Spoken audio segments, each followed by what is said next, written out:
Shortcut मनी भल्या भल्यांची माती फिरवतो। नागपूर रेल्वे स्थानकावर ज्ञानेश्वरी एक्सप्रेस थांबली।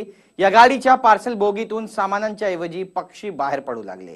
पक्ष्यांचा किलबिलाट फलाटावर ज्यांनी पाहिला त्याला सुखद धक्का बसला।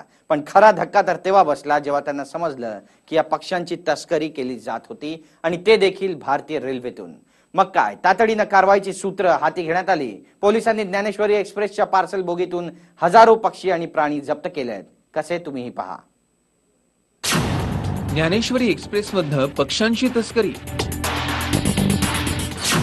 हजारो पक्षी पोलिसांनी केले जप्त। प्लॅटफॉर्मवर थांबली गाडी, पक्ष्यांची किलबिल। केंद्रीय मंत्री मेनका गांधींना फोन केल्यानंतर हल्ली सूत्र। जीआरपीएफ आणि आरपीएफ कडनं कारवाई। हे दृश्य पहा।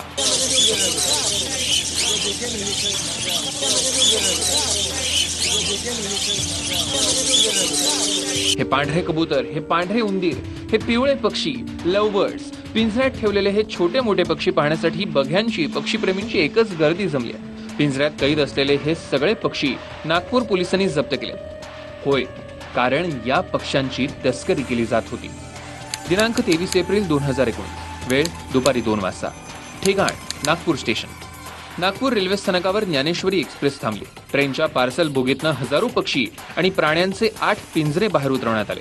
एका जागरूक प्रवाशाचा हा प्रकार लक्षात आल्यानंतर याची तक्रार केंद्रीय मंत्री मेनका गांधी यांच्या मंत्रालयाकडे केली। त्यांनी तातडीने नागपुरातील मानद पशु कल्याण अधिकारी अंजली वैजार यांना माहिती दिली। वैजार यांनी जीआरपी पोलीस स्टेशन गाठलं आणि आरपीएफलाही सोबत घेतलं। ज्ञानेश्वरी एक्सप्रेस नागपूर रेल्वे स्थानकावर येण्यापूर्वीच आरपीएफ आणि जीआरपीएफच्या पथकांनी सापळा रचला। पथक तैनात करण्यात आलं। गाडी फलाटावर येताच पार्सल बोगीतनं पक्षी आणि प्राणी असलेले हे 8 पिंजरे उतरवण्यात आले। त्यातील 100 पेक्षा जास्त पक्ष्यांचा उन्हामुळे मृत्यू झाला। जप्त करण्यात आलेले सर्व पक्षी वन विभागाच्या स्वाधीन करण्यात आले। जप्त करण्यात आलेले हे सगळे पक्षी कोलकाता येथून मुंबईला नेण्यात येत होते। कोलकात्याच्या हावडा ते मुंबईपर्यंत धावणाऱ्या ज्ञानेश्वरी एक्सप्रेसच्या पार्सल बोगीत हे हजारो पक्षी आणि प्राणी खच्चून भरून पाठवले जात होते। पण प्रवाशांच्या सतर्कतेमुळे नागपुरात हा कट फसलाय आणि पक्ष्यांची तस्करी थांबली आहे। या पक्ष्यांना मुंबईच्या क्रॉफर्ड मार्केटमध्ये पाठवलं जात होतं का असा प्रश्न आता निर्माण झालाय। सुनील ढगे, TV9 मराठी, मुंबई।